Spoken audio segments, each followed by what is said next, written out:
Welcome back to the Vitals Podcast. I'm your host, Chauncey, back yet again to digest and bring you the latest in medical news today.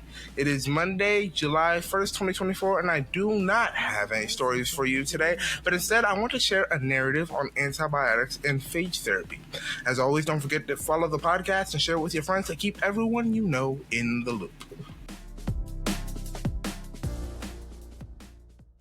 On a fateful morning at the end of September 1928, Dr. Alexander Fleming, a bacteriologist from St. Mary's Hospital, returned to his lab in London, having taken a summer vacation in Scotland.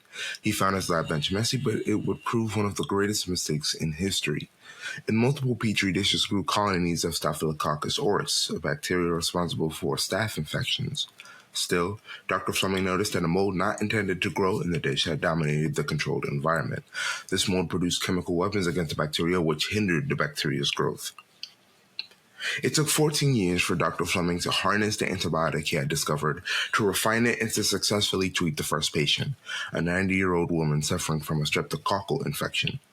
From then on, humanity wielded penicillin and other antibiotics like it as a potent drug against diseases that would otherwise mean death, the likes of tuberculosis, syphilis, tetanus, cholera, and E. coli. The story, however, is not over.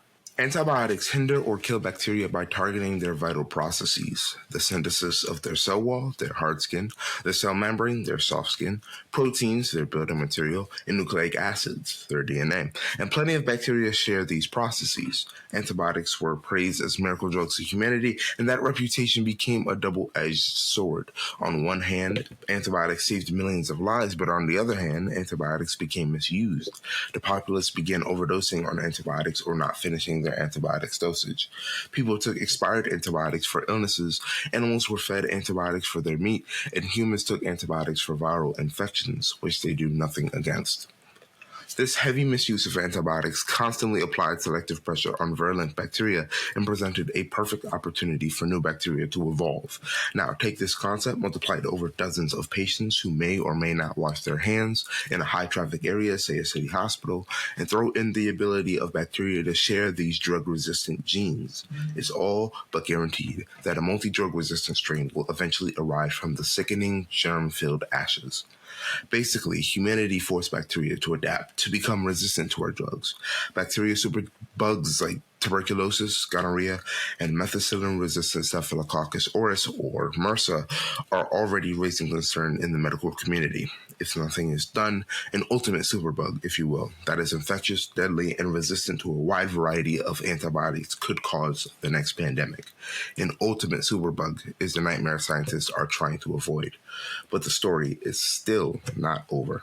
In 1915, a British microbiologist named Frederick Twort discovered the bacteriophage, a virus fine-tuned to attack bacteria. 4 years later, a French-Canadian microbiologist named Félix Derel came up with the concept of phage therapy, a process in which a cocktail of these phages, specific to a particular bacterium, is injected into the host of a bacterial infection.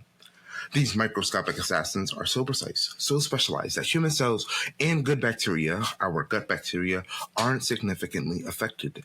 The phages only kill the virulent bacteria. As simple as that may sound, the concept didn't gain steam back in the 20th century in favor for antibiotics. Antibiotics were better understood and much easier to mass produce. Antibiotic treatments in many forms were also much easier to sell to the public than injecting literal viruses into a patient. Nonetheless, phage therapy began to receive more attention as scientists looked for effective alternatives to antibiotics. And effective, I believe, phage therapy will prove to be. Phages are the natural nemesis of bacteria and can be found wherever bacteria are, or everywhere. If bacteria mutate and gain resistance against phages, as difficult as that is considering the many genetically unique phages that may target a few strains, they may trade away resistance to our drugs. This means phages can be used in conjunction with antibiotics as treatment.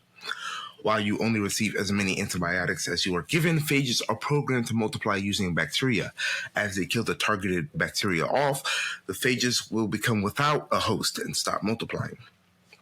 They're not harmful to humans, nor are they toxic to animals or the environment. Clinical trials have shown that there is some validity to the idea. The Center for Innovative Phage Applications and Therapeutics, or IPATH, at UC San Diego School of Medicine published data from 10 cases of phage therapy through intravenous injection, or through the veins, to treat multi-drug resistant bacterial infections. 7 out of the 10 cases had a successful outcome. There is hope, but many obstacles remain. There is no way to mass produce phages as of now. Definitive doses accounting for various factors are yet to be flushed out. Finding exact phages to target specific bacteria is tricky. The human immune system may react negatively to introducing, again, literal viruses to the body. Not all phages make for suitable treatments, and some bacterial strains may not have a phage associated with them at all.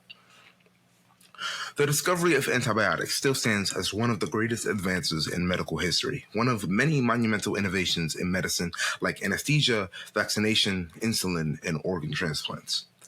Phage therapy is the next weapon to be perfected and refined in this arms race against illness, ushering a new era of precision medicine and a healthier humanity.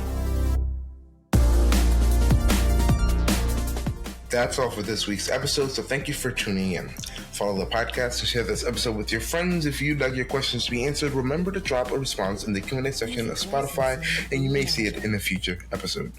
Remember to join the Discord. The invite is in the description. Until next time, keep your vitals strong and your spirits high. This is your host, Chauncey, signing off. Take care and stay healthy. I'll see you next week.